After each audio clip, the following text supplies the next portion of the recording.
Senhor. Amém. Deus possa abençoar Amém. cada um de nós, né? Amém.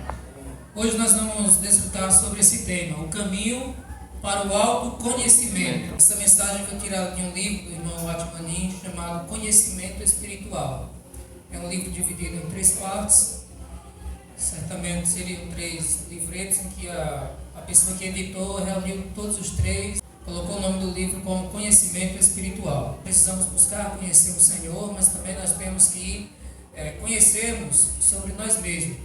Mas este conhecimento não é um conhecimento humano, natural, de acordo com o nosso ponto de vista, mas é um conhecimento de Deus sobre nós. Porque muitas vezes eu posso me achar de alguma maneira, posso me achar bom, me achar ruim, mas às vezes não é isso que Deus acha de mim. Porque o coração do homem, como nós vamos ver, ele é enganoso. Então nós precisamos buscar ter esse autoconhecimento, mas é um autoconhecimento sob a luz de Deus, né? Sob a revelação do Senhor. Senhor Jesus. Amém. Então no slide aí o irmão mostra, né? Nunca houve um cristão que tivesse progredido na vida espiritual sem conhecer a si mesmo. Um cristão não progride espiritualmente além daquilo que conhece. Então nós só vamos progredir, né, à medida que nós vamos avançando em conhecimento do Senhor. Uma pessoa que não tem o conhecimento, até mesmo na esfera humana, né, uma pessoa que não tem o conhecimento naquela área, não tem como ela avançar. Se eu não tenho conhecimento de mecânica, eu não vou conseguir endireitar um carro, né? Eu só vou até onde o meu conhecimento, até onde eu tenho conhecimento. Então, quanto mais a pessoa tem um conhecimento variado, mais coisas ela vai saber fazer. Nós só vamos progredir até onde nós temos esse conhecimento. E no caso aqui é um autoconhecimento sob a luz de Deus, né? De acordo com a luz e não apenas conhecimento que ele receber, assim será a sua vida. A pessoa que não se apercebe de sua culpa, nem conhece sua condição real, jamais buscará o que é novo ou progredirá. Senhor Jesus. Amém. Essa é quando nós ficamos acomodados em nós mesmos, né? Mas já está bom desse jeito, então nós nunca vamos buscar avançar. Você já se contentou, já se acomodou nesse estágio espiritual em que você se encontra e acha que não precisa mais de nada, né? Uma igreja de Laodiceia, já estou rica, abastada, não preciso mais de nada. Ela tinha essa autovisão, essa autoanálise dela, mas aos olhos de Deus ela era assim? Não. Deus disse que ela era na verdade pobre, cega e nua, né? E Deus aconselhou ela a comprar colírio e tal. Isso mostra o quê? Aos olhos dela ela estava no topo, né? Sensacional. Essa era a visão que ela tinha dela mesma, era o autoconhecimento dela mesma. Mas aos olhos de Deus ela era totalmente ao contrário. Muitos cristãos hoje em dia podem se considerar dessa maneira. Eu sou reto, eu sou, né? Estou cheio do conhecimento, não preciso mais de nada.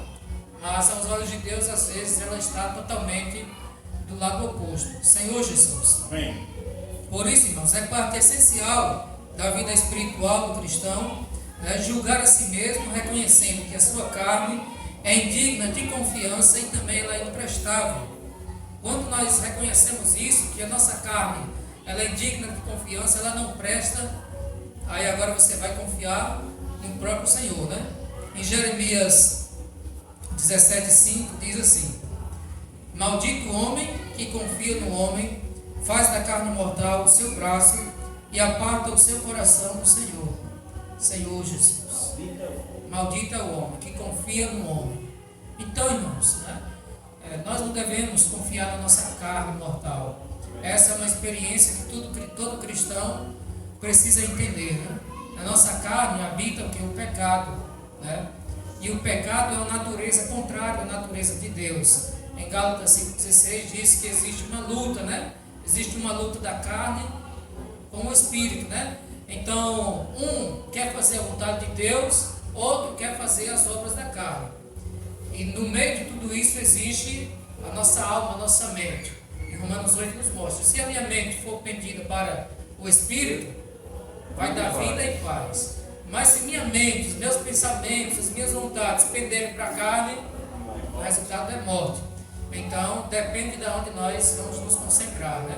Precisamos colocar nossa mente no espírito, irmãos. depender totalmente de Deus. Esse é o foco cristão. Se eu não depender do Senhor, eu vou andar na carne e o resultado é morte. Senhor Jesus. Amém. Então nós precisamos nos conhecer e sabermos que em nós mesmos não habita bem nenhum, né? Em nós mesmos não habita bem nenhum. Então, tudo que porventura tiver de bom em você é a vida de Deus que está em você, né? E ela produz todos os frutos do Espírito, a bondade, o amor, a longanimidade, a mansidão, o domínio próprio. Não é algo seu que você é fruto do Espírito que foi gerado em você justamente por você exercitar o Espírito e viver nele, sem depender da carne, né? Devido à falta de conhecimento, de autoconhecimento, nós podemos ficar inconscientemente cheios de autoconfiança, orgulho e superioridade. Quando você vê uma pessoa, né, orgulhosa, cheia de autoconfiança e superioridade, possivelmente ela pode estar se autoexaminando da maneira errada. Então, ela não está se vendo nos olhos de Deus, sob a luz de Deus, mas ela está se olhando para si mesma com a sua capacidade natural. E por conta disso, ela esquece aquele versículo em João 15:5 que Jesus diz: sem mim, nada podeis fazer. Sem mim, nada podeis fazer. Então, quando nós estamos cheios de autoconfiança, né, cheio de orgulho, de superioridade, às vezes nós não consultamos a Deus, não dependemos do Espírito de Deus e fazemos o nosso braço mortal, né, da nossa carne, como é que diz o versículo, mas da carne mortal o seu braço, e apaga o coração do Senhor. Então, quando você depende da sua própria força para fazer as coisas, depende da sua capacidade, depende do seu conhecimento, você está fazendo do seu braço mortal a sua força, né? Eu posso, eu consigo. E por conta disso, você está dependendo da carne, você vai se apartar, vai se afastar do Senhor. É aí onde está a quebra de cabeça, né? Nós quebramos a cara porque nós somos limitados, né? E quando nós colocamos o dedo na obra do Senhor, né, vai gerar danos. Por isso devemos depender exclusivamente do Espírito, né, irmãos? Senhor Jesus. Então, a introspecção, esse autoexame providenciado por nós mesmos, ele não é válido. Se eu estiver me considerando bom, de acordo com o que eu fiz, isso não é válido diante de Deus. E também, se eu fiz algo e estou me considerando mal, de acordo com o que eu fiz, o que eu falei, também não é válido. Eu preciso da luz divina sobre mim. Eu preciso ter o conhecimento sobre mim, mas baseado na luz de Deus e não na introspecção. Eu vou viver na introspecção, vou me fechar, vou me autoexaminar para saber. Claro, nós não podemos ser relaxados e descuidados a ponto de não sabermos, né, o que fizemos de errado e tal. Mas nós precisamos pedir ao Senhor: Senhor, né, me ilumina, Senhor, isso aqui está correto? E o Senhor vai te iluminar e vai ser mais profundo ainda essa questão do autoconhecimento. Porque, irmãos, eu não posso sentar e fazer uma análise do que eu sei que é certo, do que eu sei que é errado, do que eu fiz que é bom, do que eu fiz que não é bom. Eu acho que é bom, eu acho que é ruim. Enganoso é o coração, mais do que todas as coisas, e desesperadamente corrupto. Quem o conhecerá? Quem? Sim. Quando eu leio esse versículo, eu lembro da frase, né? Siga o seu coração, meu filho. Siga o seu coração, minha filha. Seja feliz. Seu coração não está pedindo? Siga o seu coração. E o que é que o versículo diz? A Bíblia diz: enganoso é o coração do homem, né? Nosso coração, irmãos, ele é enganoso. De acordo com os nossos estudos, né? Nós, irmão Admani, Whitney Smith, Não Guilan, nós entendemos que o coração é a nossa alma, mente, vontade e emoção, mais uma parte do espírito que é a consciência. Então, geralmente, né, há 3 partes, né? É claro que é maior que uma parte. Inclusive, se a mente estiver posta na carne, aí, né, complicou. Então, o nosso coração, ele é enganoso e desesperadamente corrupto. O que é uma pessoa desesperada? É uma pessoa que está apressada para fazer algo, né? Eu estou desesperado, eu preciso fazer, eu preciso ir, eu preciso falar. É uma pessoa que não consegue esperar, ela está desesperada para que algo aconteça. E o nosso coração é desesperadamente corrupto. O coração é doido para se corromper. É impuro, né? Os maus desígnios, Jesus falou, procedem do coração do homem. Impureza, lascívia, né? Prostituição, adultério, procede do nosso coração. Por isso que só os puros de coração verão a Deus. Sem santidade, ninguém verá a Deus, não é isso? Então, o nosso coração precisa receber essa purificação, né? Senhor Jesus, pois Ele é enganoso. E muitas vezes nós fazemos algo, se nós dependemos só do nosso coração, da nossa mente, você pode tentar achar que é bom, né? Esse exemplo aí. Às vezes nós podemos fazer algo errado, falamos algo errado que não era para falar, mas às vezes o seu coração, ele te consola. Não, rapaz, você também foi tudo isso, você não falou assim não. Ele tenta, como diz aqui, justificar o seu erro. É aí onde acontece, né? Às vezes nós cometemos algo de errado, mas você dá um desconto para si mesmo, sendo enganado por si mesmo. A pessoa que colocou o nome dessa nossa capacidade de raciocinar, né, de discernir, colocou o nome de mente, o cara acertou em cheio, porque mente mesmo, né? A mente mente. Nós somos enganados por nós mesmos, nosso coração é enganoso. Então não tinha outro nome para colocar, mente. Às vezes você, né, pensa algo de uma pessoa, de repente você conhece a pessoa, não é nada daquilo que você pensou. Às vezes você maquina algo e não tem nada a ver com a realidade. Você acha que, por exemplo, nós estamos aqui no local de reunião, né? De repente dois irmãos estão conversando, você está ali do lado, sua mente já vai logo, eita, olha, está falando de mim, olha, está dando risada de mim, está olhando para mim. Às vezes é outro assunto qualquer, mas na sua mente já está levando a você a pensar que é aquilo. Aí de repente você já pode ficar indiferente com aquela pessoa, você pode ficar chateada. E se um dia você for lá ter comunhão com ela, irmão, naquele dia no local você estava zombando da minha pessoa. Aí eu não, ali foi algo que aconteceu. Aí você vai perceber, eita, nada a ver. Por quê? Porque a mente mente. Se nós nos afundarmos nela, pessoas podem cair, né, em depressão, em tristeza, algo que nem deveria acontecer, mas por nós estarmos focados nelas, dependendo do raciocínio, da capacidade dela, nós somos enganados. Então, irmãos, esse autoconhecimento não pode proceder de nós mesmos, mas proceder do Senhor. Vamos abrir a Bíblia em Salmos 19, o versículo 12 e o 13. Vamos ver aqui o que o salmista nos fala, né? Salmo de Davi, versículo 12 e 13. Quem há que possa discernir as próprias faltas? Absolve-me das que me são ocultas. Também da soberba, guarda o teu servo, que ela não me domine. Então serei irrepreensível e ficarei livre de grande transgressão. Irmãos, o versículo aqui está claro, né? Davi nos falou. Quem há que possa discernir as próprias faltas? Absolve-me das que me são ocultas. Claro, tem algumas faltas que nós reconhecemos imediatamente, mas tem outras que são ocultas, que passam, né, desapercebidas. Então ele disse, absolve-me das que me são ocultas. Nem sempre, irmãos, nós vamos perceber, né? Às vezes somos indelicados com alguém, como nós deixamos de dar atenção a alguém, como às vezes nós passamos na rua e não falamos com um irmão. Às vezes você está desapercebido, mas você causou um dano para aquela pessoa. Então o que Davi falou aqui, quem há que possa discernir as próprias faltas?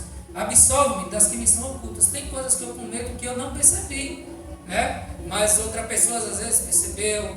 Mas o que é que Davi pediu aqui? Senhor, até mesmo aquelas que eu não sei, que eu tenho, absolva-me, né? Me perdoa, Senhor. Então, se a luz de Deus raiar sobre ele, ele vai poder voltar à memória e saber, realmente, Senhor, naquele momento ali eu nem percebi, mas eu falei aquilo, mas, né, eu cometi isso. Então nós precisamos pedir a Deus, irmãos, porque Deus conhece mais sobre nós mesmos do que nós conhecemos sobre nós. Né? Você, por exemplo, pode comprar um carro, né? você pode saber muita coisa, mas a montadora vai saber de cada detalhe, né? As peças. Nós somos criados por Deus. Essa vida quem nos deu é Deus, o sopro de Deus, e Ele tem muito conhecimento sobre você. O nosso coração é enganoso, nossa mente mente, mas Deus nunca erra o seu julgamento sobre nós.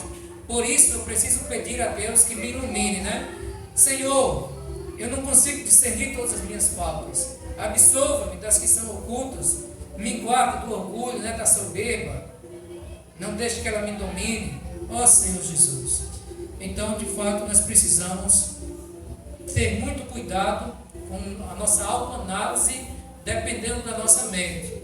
Essa autoanálise é chamada introspecção. Quais são as consequências da introspecção? De alguém que vai dizer assim, não, agora eu vou me voltar para mim mesmo, vou analisar os meus feitos. Tem duas consequências aqui que o irmão Atmani diz. Diz assim, autossatisfação devido a achar-se muito bom após o autoexame. Se você se analisar e você ver, poxa, eu sou bom, viu?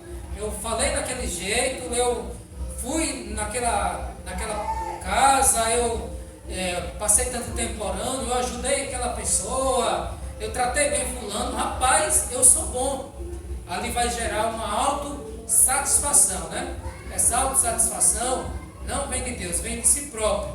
Às vezes você pode estar fazendo o seu amor natural, pode estar se achando que foi bom, mas às vezes para Deus ainda é madeira, palha e feno, né? Que não é aprovada pelo fogo, vai queimar.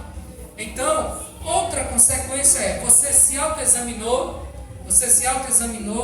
e você começa a achar suas falhas. Rapaz, cometi esse pecado, falei dessa maneira, né? Não deixei de falar, ou não fui visitar, ou poderia ter orado mais. Você vai ver tantas falhas e você vai se sentir desesperado, né? Então não é bom fazermos por nós mesmos essa autoanálise. O que é que nós devemos fazer? Eu vou orar e vou pedir a Deus que me ilumine. Se Deus te iluminar, irmãos, não vai ser gerado nem essa autossatisfação da carne, nem esse desespero, porque a luz de Deus ela não vai produzir algo assim que vai te deixar cabisbaixo. Pelo contrário, se for algo ruim, ela vai te iluminar. Claro, você vai se arrepender, vai chorar, mas é algo que vai produzir um arrependimento. Depois vai vir a alegria pela libertação que Deus está providenciando. Depois nós vamos ver um pouquinho sobre isso. Vamos ver Hebreus 12, versículo 1 e 2. Portanto, também nós, visto que temos a rodear-nos tão grande nuvem de testemunhas, desembaraçando-nos de todo o peso e do pecado que tenazmente nos assedia, corramos com perseverança a carreira que nos está proposta, olhando firmemente para o autor e consumador da fé, Jesus, o qual, em troca da alegria que lhe estava proposta, suportou a cruz, não fazendo caso de ignomínia e estando assentado à destra do trono de Deus. Irmãos, se eu não posso olhar para mim mesmo para detectar os meus erros, minhas faltas, mas pedir a luz de Deus, né? Se eu não posso olhar para mim mesmo, eu tenho que olhar para quem? Com firmeza. Né? Diz assim, olhando com firmeza, olhando firmemente para o autor e consumador da fé, Jesus. No original grego, quando diz assim, olhando firmemente para o autor e consumador da fé, Jesus, a ideia é, ao invés de olhar para outra coisa, você precisa olhar para Jesus. Isso se confirma no versículo 1. Por que diz assim o versículo 1? Olha, desembaraçando-nos. Uma pessoa embaraçada, ela está meio que impedida, né? Tem algo embaraçando. Então você precisa desembaraçar, né, de todo o peso do pecado que está te tentando para você cair nele. Você precisa desembaraçar. E quando você se desembaraça, você precisa olhar. Ou seja, ao invés de olhar para esse lado, você olha para Jesus. Ao invés de olharmos para nós mesmos e ficarmos ali, nós precisamos olhar para o Senhor Jesus. Se nós olharmos para nós mesmos, irmãos, nós vamos ficar paralisados. Eu trouxe a imagem aqui da centopeia. Estou com a cabeça na frente, né? A centopeia, ela tem, como o próprio nome diz, tem quantos pés? O nome está dizendo, centopeia. 100, né? Centopeia tem 100 pés. É uma fábula. E o sapo chegou para ela e perguntou, centopeia, qual é o primeiro pé que você usa para para sair, para se movimentar. E ela disse que nunca tinha prestado atenção, mas aquilo entrou nela e ela teve um dia que ela começou a analisar, para ver quando ela fosse correr, qual pé ela moveria primeiro. E ela tentava e não saía do lugar, para saber qual era o pé, tentava e não saía do lugar. Vai sair. Depois ia sair, pensou em analisar qual pé ela ia movimentar primeiro, ficou parada um tempão, sem conseguir se mover, porque ela tentava detectar 100 pés é muito, para você saber qual o primeiro que ia se mover, se movimentar. Então, de repente, a luz do sol raiou e ela correu para a luz do sol e esqueceu de qual pé se movimentaria, né? Primeiro. A luz raiou e ela correu para a luz do sol. E o que é que isso quer dizer? Se nós ficarmos parados, olhando para nós mesmos, nós vamos ficar, né, paralisados em nós mesmos. Nós vamos observar nós mesmos, ficar ali, na sua introspecção, perdido em si. Seja de experiências boas, você vai ficar se auto-exaltando. Rapaz, eu sou superior, eu sou melhor que fulano, eu sei mais, eu sei fazer mais. Se for coisa ruim, você também vai ficar, né, cabisbaixo. Poxa, eu sou um pecador, eu não presto, né, eu não sirvo para nada. Você vai ficar parado em si mesmo, seja experiência boa ou ruim. Mas se você depender da luz de Deus, sim, você vai se movimentar, você vai agir e não vai olhar para si mesmo. Então, irmãos, nós precisamos disso, né? Senhor Jesus. Amém. Toda vez que nos voltamos para nós mesmos, nós vamos ficar imobilizados e não vamos progredir. Mas se nós olharmos para a luz de Deus, inconscientemente nós vamos progredir. Amém. Então vamos sair desse erro de estarmos focando em nós mesmos. O irmão Otmani, ele conta a experiência dele quando começou a andar de bicicleta. Ele disse que ele pegava a bicicleta e ficava olhando no guidão, né? E ele não olhava para a estrada. Então ele achava que se pegasse firme no guidão e pedalasse, ele ia conseguir. Mas ele disse que acabava se esbarrando na parede e caindo. Então ele foi pedir um amigo dele para ensinar como era que andar de bicicleta. Então o amigo dele percebeu que ele olhava para o guidão e não olhava para a estrada. Por isso ele andava todo torto e se esbarrava na parede. Então, se nós focarmos em nós mesmos, né, achando que nós vamos progredir, nós vamos também, entre aspas, se esbarrar na parede, né? Nós não vamos progredir. Mas quando ele passou a olhar para a estrada, para frente, para a estrada, aí ele conseguiu aprender. Então nós precisamos olhar, retendo a cabeça, né? Olhar firmemente para o autor e consumador da nossa fé, Cristo. Dessa forma nós não vamos cair. O caminho para a vitória, irmãos, está em nós olharmos firmemente para Jesus e não buscarmos incessantemente esse autoconhecimento próprio. Então nós precisamos ser iluminados por Deus, né? Como eu tinha falado aqui, ao pensar sobre sua virtude, as pessoas ficarão orgulhosas, né? Vai se considerar mais superior do que os seus conterrâneos, né? Se ela ver os seus defeitos, vai ficar abatida e deprimida além da conta. Mas se for a luz de Deus que iluminar ela, né, ela não vai ter nenhum dessas duas reações. É claro, quando a luz de Deus vem, né, nós vamos perceber que nós somos pecadores, nós podemos chorar, mas nós não vamos ficar nisso. A experiência vai ser uma experiência de salvação e não de frustração, de derrota, né? Pelo contrário, você vai se sentir realmente abençoado por Deus, né? Você vai sentir a palavra que muitos usam, nojo de si mesmo, nojo do seu pecado. É isso que faz com que muitos servos de Deus, né, eles tenham uma vida santa, porque por conhecimento nós sabemos muitas coisas que são erradas, que são pecados, né? Mas você sabe e às vezes você volta a praticar. Mas se a luz de Deus te iluminar, vai ser totalmente diferente, né? Você vai odiar a sua própria carne, você vai odiar a sua prática, você vai ter nojo, e dessa forma a salvação ela vem, né? Totalmente da luz do Senhor. Amém. Senhor Jesus. Amém. Então, irmãos, tudo que foi falado aqui, como que nós não precisamos buscar o autoconhecimento próprio, produzido pela nossa mente, isso não quer dizer que nós não devamos nos preocupar, né, com a nossa vida. Claro, o irmão, até no final desse capítulo, ele mostra que nós não podemos viver relaxadamente, despreocupados, né?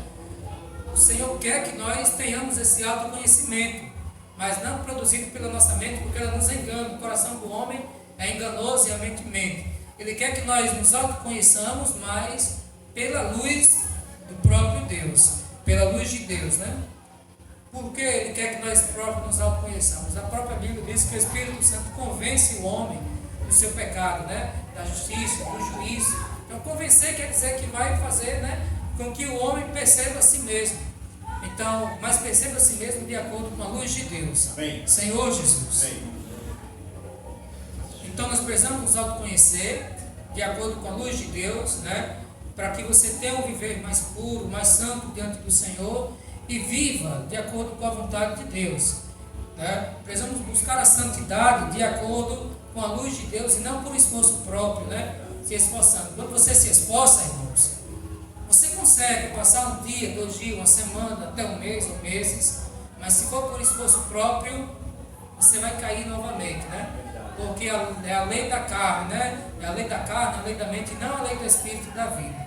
Então, quando é a lei do Espírito e da vida, ela se sobrepõe às outras e nós vencemos.